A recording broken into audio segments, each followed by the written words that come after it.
You've probably been receiving hundreds of emails in the last few weeks from every company whose website you've ever visited, and even some you haven't. You may have read something about GDPR, needing to update your privacy settings.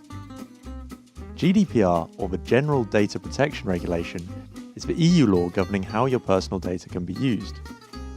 It has recently been updated and strengthened, putting you back in control of your data. So what does that actually mean? Your personal data will now be treated as an extension of you.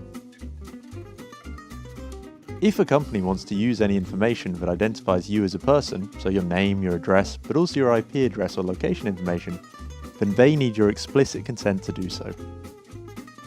Previously, when visiting a site or purchasing something online, your personal data may have been held in their system for them to do whatever they liked with, or even passed it on to others.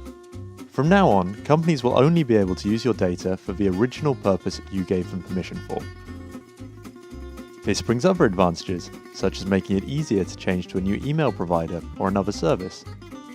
Also, if you no longer want a company to have your data, all you have to do is request it, and they're required to delete it all. Previously, enforcement was so weak and punishment so low, but large companies would often just flout the rules. Now, any large company or public organisation is required to have a data protection officer to ensure they're complying.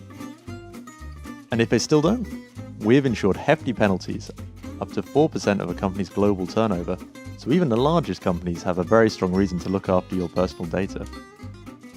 Basically, GDPR shows that we don't need to get caught in a race to the bottom. If Europe sets high standards, then these will often become the new global norm. And all because progressive parties in the European Parliament fought for your data protection.